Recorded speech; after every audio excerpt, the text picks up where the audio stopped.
Hello children.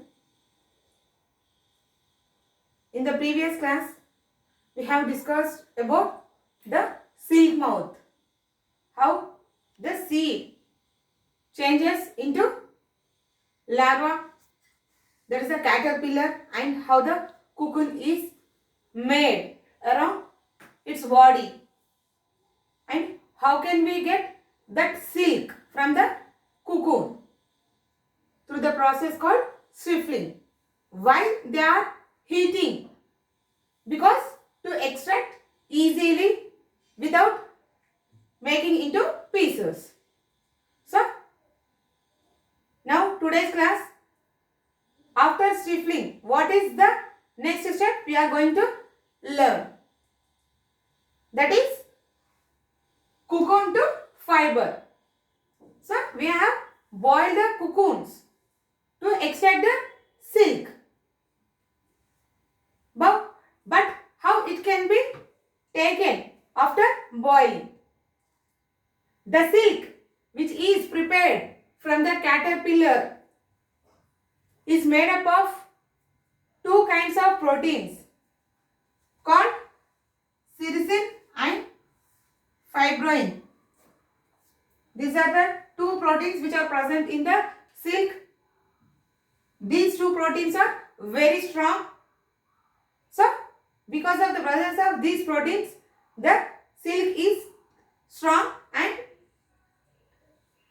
when it is boiled, it becomes stiff, and the farmers can extract the silk from the cocoon easily.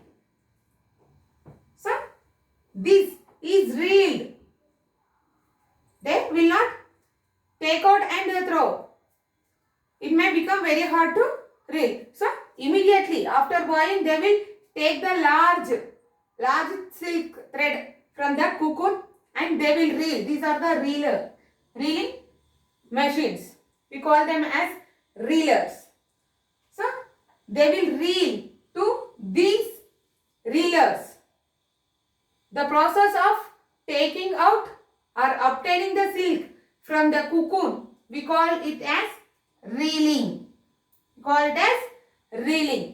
And the machines used to reel the silk from the cocoon are called reelers and also twisters.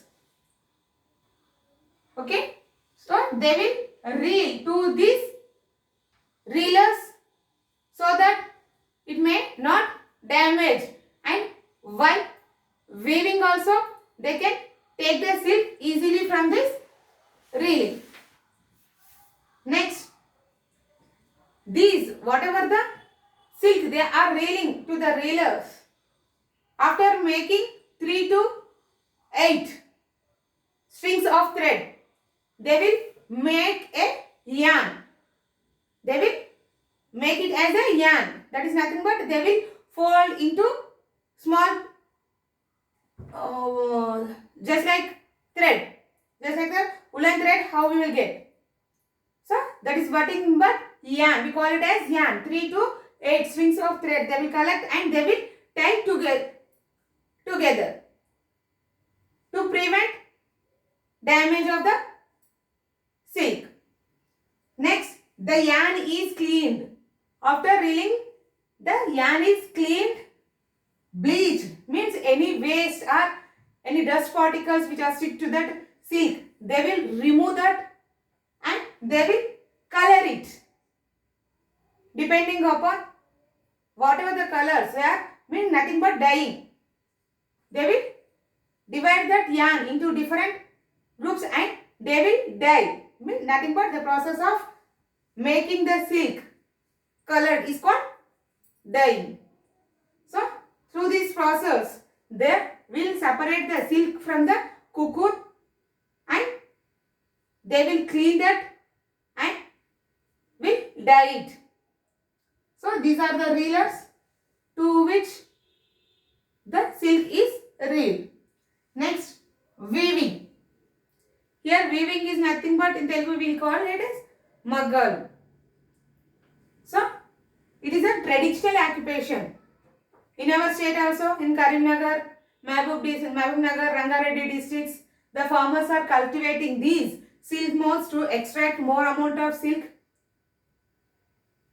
Not only here, in different parts of our country, they are cultivating these silk moths and getting different kinds of silk. Here in our state, the Pochampalli Pattu is also called tie and dye. Tie and dye Pattu. And Dharmavaram Pattu is famous for its rich border. Because of wideness, it looks very rich. Not only this, there are Tastari silk, Banaras silk, Dharmavaram. These are all other types of silks. Depending upon the place where they are producing the silk and where they are weaving the silk, weaving the saris. The saris has given their name as depending upon the area, like Dharmavaram, Pochampalli. Okay. This is about the how the farmers cultivate the silkworms and collect the silk and how it is sent to the weavers to prepare saris. Nowadays, it has become commercial also, the weaving of pattu saris, and they are sending to different parts of our country, not only to our country, different parts. So, if you see, this is the eggs. These are the eggs of the silk moth. From that, we will get the larva. The first stage of the silk moth is, we call it as larva, and from the larva, you will get the pupa, and from the pupa, you will get adult silk moth. This is about the life cycle of silk moth. If you see, from each cocoon, we will get 2000 to 3000 feet of silk from single cocoon. See, think how much it will prepare.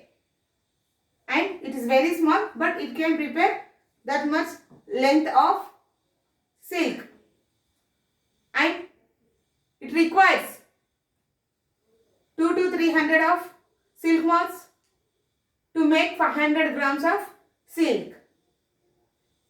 During the process of sifting or boiling or dyeing the silk, the farmers will get many skin infectious disease and also respiratory disease, because during the boiling of these cocoons, the larvae, the silk moth release some chemicals which are infectious, and while boiling also it gives bad odor through which they may get respiratory diseases.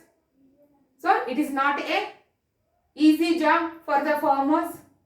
Many laborers are getting these respiratory and other infectious disease due to the stifling process. Even the dyeing, also dyeing the yarn, also it's difficult. That because during the process of dyeing also, they are using different chemicals to make them into different variety colors. So, due to this, the laborers are suffering from many infectious diseases. Not only this, for feeding of the mulberry, feeding of these silkworms, they need mulberry leaves.